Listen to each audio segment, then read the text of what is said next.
Buonasera e benvenuti al nuovo incontro del ciclo Classe Aperta, Appunti per una pedagogia teatrale. Siamo Flavia e Mattia, due allievi del corso allievo attore della Scuola di Teatro Iolanda Gazzerro, e siamo qui con Peter De Bie e Jo Roets della compagnia belga Laika. Hi Peter, hi Jo. We are very happy and honored to have you here. We are very glad to have the opportunity to talk with international artists as you are. We just want to say thank you for your time. We are going to introduce you in Italian for the audience, and then if you are ready, we can start with the questions. Abbiamo qui con noi Peter e Jo, perni creativi attorno ai quali ruota il processo artistico della compagnia Laika. La singolarità della compagnia è incarnata proprio dai ruoli dei due artisti che abbiamo con noi oggi. Peter è infatti responsabile della parte sensoriale, dai piatti ai profumi, agli odori, alle musiche proposte al pubblico. Jo è invece drammaturgo, direttore artistico della compagnia, nonché attore, autore e regista. Dall'incontro delle loro arti nasce infatti un tipo di teatro molto particolare di cui si fanno promotori e che si riconosce nell'espressione coniata da loro stessi per riuscire a definirsi teatro dei sensi. Vista la particolarità della definizione, chiediamo direttamente a loro di raccontarci qualcosa in più rispetto alla poetica della compagnia. Okay, let's start with the questions. We know that you identify your theater as a theater of senses. What is it for you?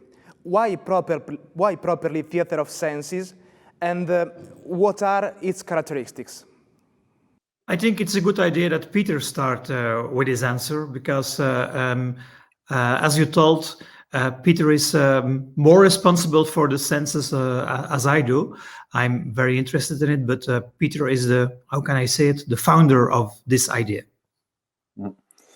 It's the subtitle of our company is Theatre of the Senses, but it has in Flemish, it has two significations. It means sentences for which Jo is much more responsible, so all what has to do with language, but that Jo will talk about.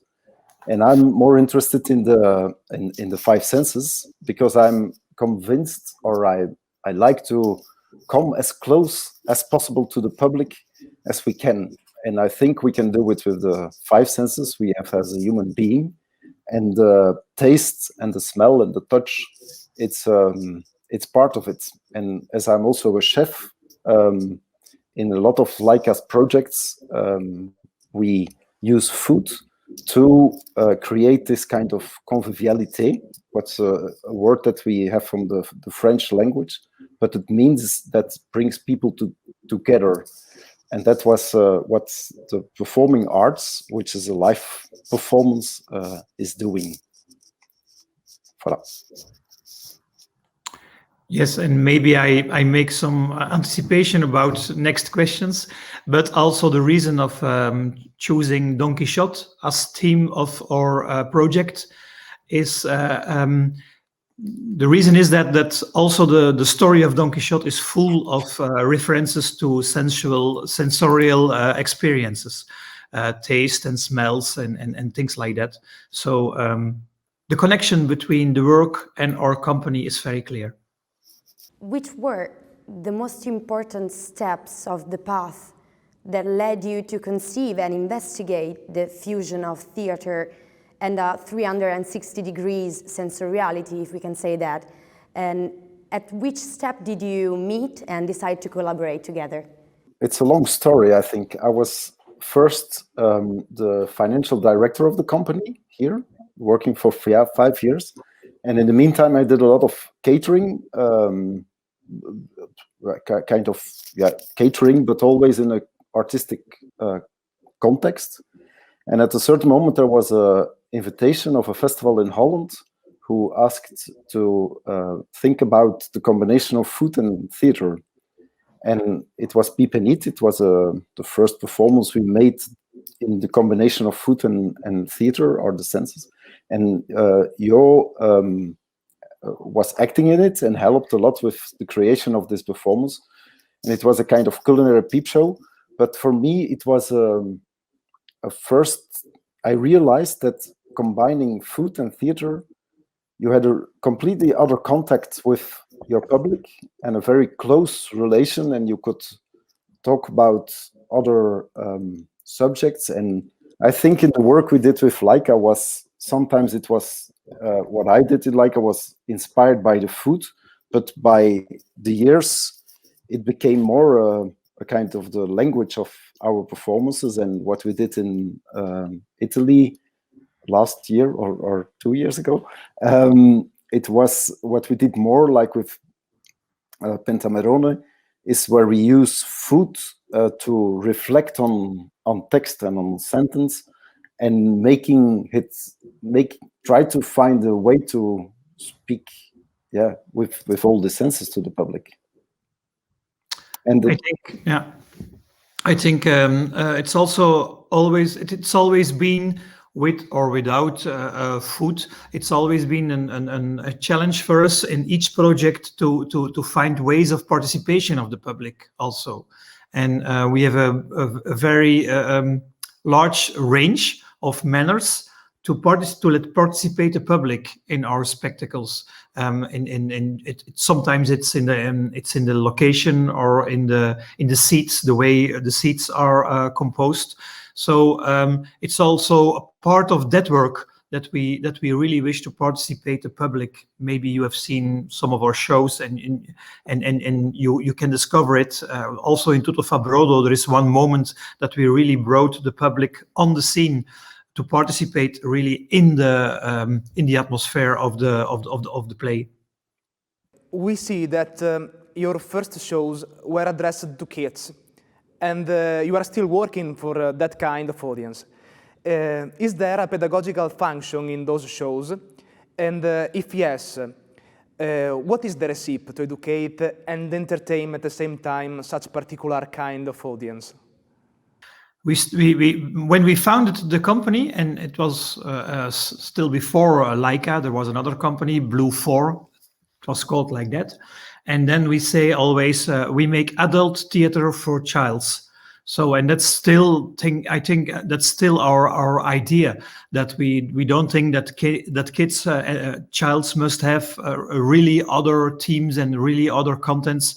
They are also very interested. So it's always an attraction to see them participate in culinary or sensorial performances, because they are open. And Laika is the company of discovering things, the company of the verwondering, the fascination, the 1 second, I will find the right word,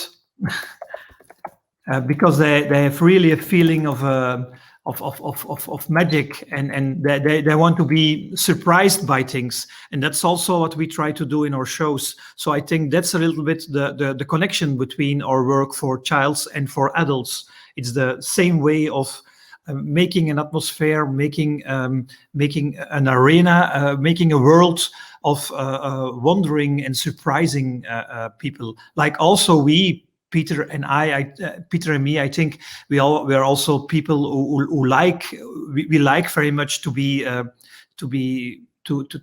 open and wandering to the world and to new things. Still, when Peter comes with certain food that we don't know, we have still the fun of discovering things, and that's also what childs are doing the whole time.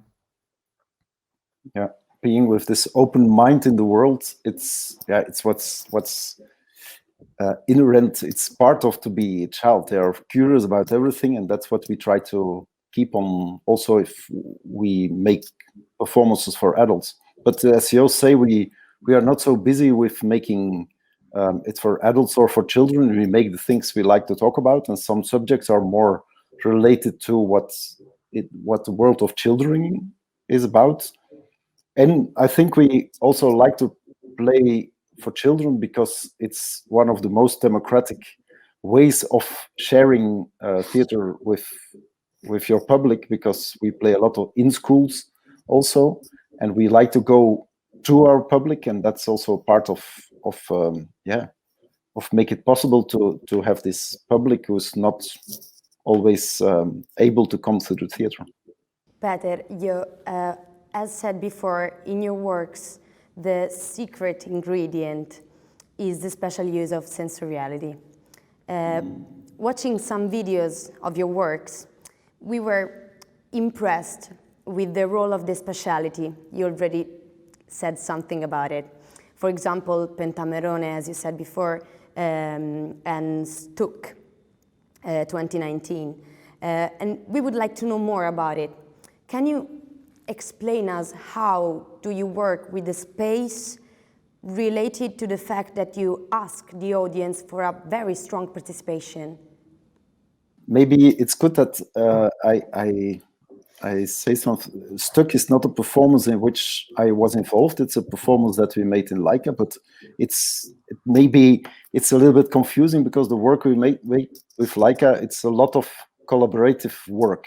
And that's very important, I think. I think during the years we have a kind of team and related artists who is the kind of Laika spirit who is in our performances. And I'm always pleased that if you see them together, it has this kind of Laika stamp.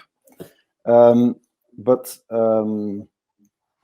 I forgot the real question. Space and public, how it is related. Space and public. It's this space for me. I always say that I try to make small performances who are very easy to travel, but at the end they're always big, because it's for me this it has all to do with this close relation and to involve the public, not in an active way, because I always say that not in an individual active way. I always say that that I don't like it that somebody of the public is put on stage to be in the picture, but I wanted to make it a kind of collective happening, a collective thing that's happening in the sense that it happens for all the public and for the actors at the same time, because it's so unique that the public comes to a place and that the artists come to a place and that it comes together every day, every night when we play a performance. It's another experience, and and that's why we do this kind of great big things to bring all these public seats and all the or we build tents or we build things to get this public involved in the spaces. And I think that it's a more intense intense way of telling a story. I also think what is important for us is that there is always a kind of simultaneity in our work. So things happen together. There is a kind of scene between two characters, but then in the same time, but at a little bit another place, there is happening something else with food or with smell or just a pictures, just an image. So the simultaneity also of different things together makes also a kind of connection with the space where we are playing in.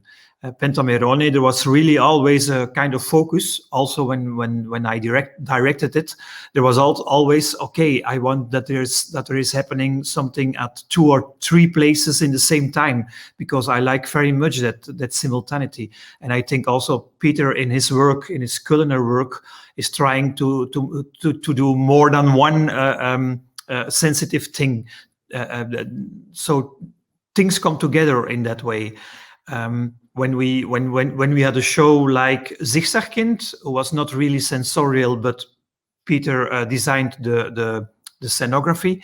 Then there was really a kind of, how can we make a space where there can happen 2 or 3 things together with musicians, with actors, with small culinary things, and that's important. That's the focus of simultaneity.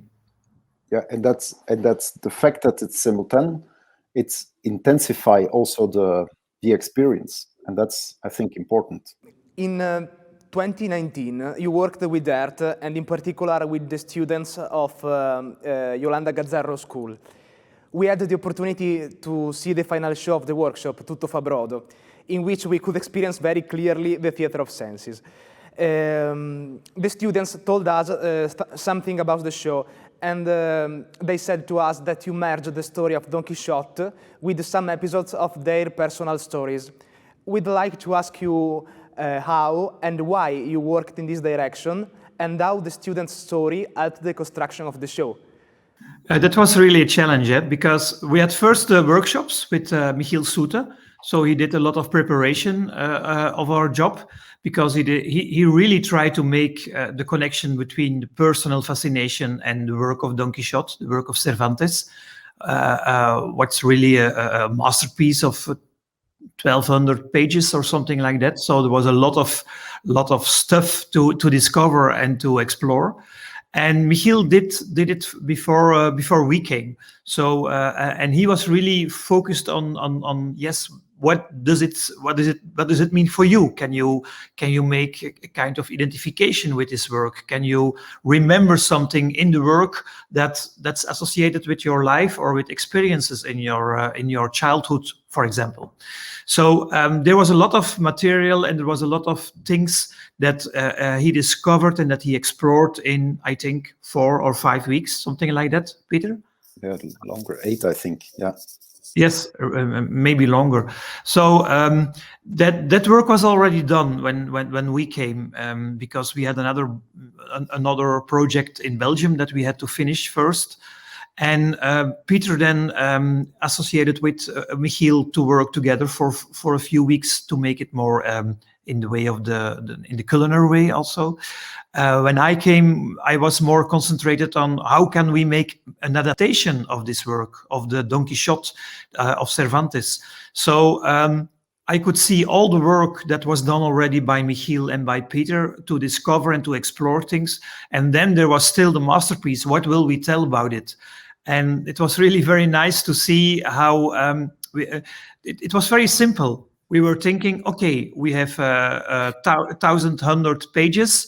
We are 20 students, approximately, and we will divide them, and we will divide also the book in different parts, the big parts that were in one team. For example, the adventures of Don Quixote, then the Don Quixote in prison, things like that. So we make some teams in the book, and we really start working together to adapt the text. Also, what is important for us in the text, also in the personal way. What do we really like in this, and how can we do something with that? And how can we make associations between the text and the adaptation and the things that were done in the workshop before? So that was really the challenge to bring it together when we started the final process. We would like to know more about Belgium theatre, and in particular how it is handling the current global COVID situation. As we previously discussed, the theater of senses, 360-degree sensory experience, requires total involvement from the audience. So that's the question. How do you imagine your theater will fare in the near future? How do you relate to the post-pandemic period? We go on. No, we were lucky that after the experience in Italy, we made Balsam. It's a kind of culinary, sensory herb laboratory with 5 musicians and 3 kind of alchemists. I don't know the word in English. And we made it in January before the pandemic, and we played it for a whole month in July. In the middle of the pandemic, but we adapted all the performance. We played it normally for 150 to 200 people, but at that time in July, we were only allowed to play for 75 people. And we changed, we played with masks, we played with a lot of disinfectation. And I think we know that we have this situation, but at the same time, in that performance of Balsam, it was an opportunity to think about and to see how we could do it. And and we did it. We played it for almost 40 times in the middle of the summer. Then afterwards, it's not possible again. And now normally we would play it again when it's possible. We're gonna play it in June again, and at this moment, we think it's possible to do it. We don't know it will be for the full public or for less people, but we are prepared to adapt and to see what's possible. And for the rest in Belgium, yeah, a lot of theaters are still closed. Some of the festivals, they what was possible, they did it. Some of them do things online. There is a kind of TV channel at this moment. It's called Podium 19 that will function as long as the lockdown or we can't play live will be. And it's a channel that puts online, it's a collaboration between the national TV and some bigger theaters. And they put every week new performances online. I don't think that so many people, there are a lot of viewers, but yeah, it's not evident to put a performance or to see a performance online. I think everybody is very looking forward to play live again. And in Laika, we also support a young artist. She's called Sien van Malen, who is working on a project over 2 years, and it's called Cooking Workshops to be prepared for the end of the world, in which she do kind of research on food, or how she can, her research is related to the climate change and things like that. And she do kind of research every 3 weeks on a new theme, and then she do a cooking workshop, but that's online, and that works very well, I have to say. She sends some of the ingredients to the public, and then she do a online performance cooking together with the public. That's something that works very good, and for me, that's the best way to do it now, is to do an online performance, but with activity involved with your public. But it's also the same work we do in live, but that works very good online, more than just looking to a performance. And in meantime, we are also rehearsing a lot. Now we have 3 productions that we have rehearsed in the Corona period, and we hope to show it later in April, maybe already one of them, and we will see how it will happen next season. But so we are very ready to play and to show things. But everyone will be, so it's quite. That can be quite a problem in the whole art landscape, that everyone has rehearsed a lot of pieces. So we are very curious how it will work when theaters are open. There will be a lot of work, overwhelming, a lot of productions. So we don't know how that can proceed.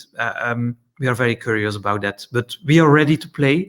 And as I said in the beginning, we have also adapted a few plays to play in open air, because there are more questions about for theater work in open air, because it's more safe. So we will do that. We are really working on that that we can play from the 1st of April. We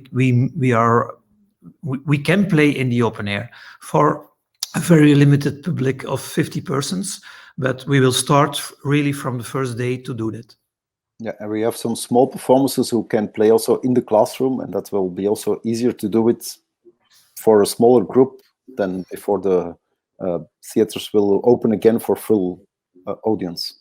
Yeah, we were wondering a few times, to be honest, how can we do more work online and streaming? And but we feel no, that's not really our core business. It's not evident to do it. For a theater as Laika to make streamings, to make online work, to work more with videos and things like that.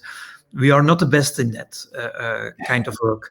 So we decided, okay, let's keep ourselves, our own soul in the work.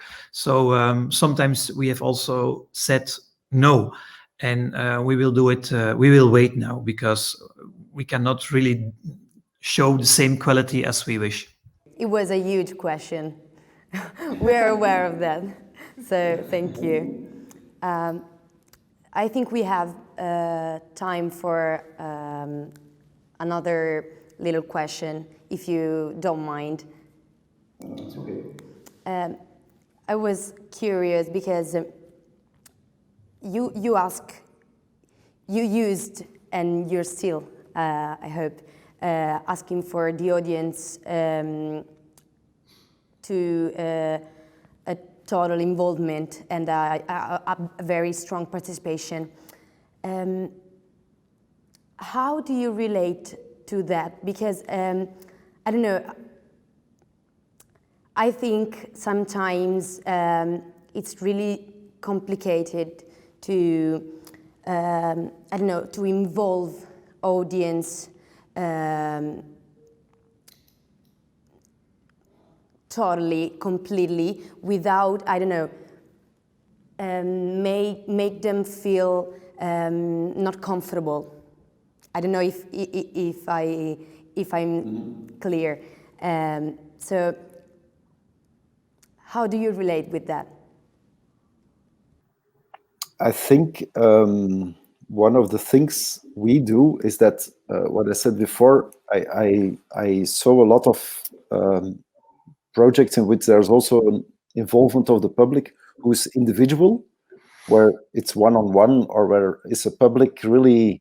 One of the public is taken out to be in the spotlight, and that's something we, in fact, never do in Laika. It's just we search for a total involvement of the public, and to be honest, most of the people, but most of the people like to eat.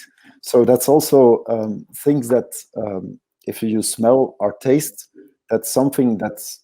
It's really an open invitation to the public, and it's maybe an easy key to open the door. Food, but I think it's, and this global thing is also very important for me when we started with that, there were other companies who did this kind of sensory work, but not so many does a sensory work or involvement of the public with a bigger audience. For me, it was always important to, and I think for Laika, to have a bigger audience and not this one-to-one relation. That's I think for our work an important key.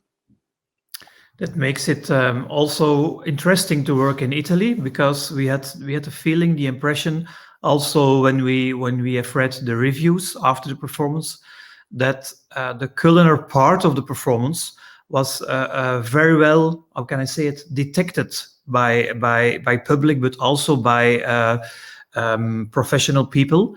And there was the culinary part was really described very well and in detail, much more than in Belgium. So that was very funny to discover in Italy. That I was really impressed by that, how they could appreciate the content of the food, because you can say, oh, the food is good, it's a nice taste, but there is always a content also in the food. And that was something really attractive for us in Italy, how public and press and things like that they could appreciate also how we had make some content, with content statements also with the food. What was really very attractive and very nice to see. And sometimes we are a little bit disillusioned in Belgium when we see that they can only describe the food, for example, but they cannot describe what's the content of it, what's the meaning of it, why Peter has made that kind of food in that performance. And in Italy, there was really a very open mind for that, and that was very, very nice. And so this is the end of our questions, and we thank you very much for your time and kindness, and we hope not only see but experience your show live soon. We would like to come very much again. Yes. Thank you very much. We miss Italy. So. Yeah.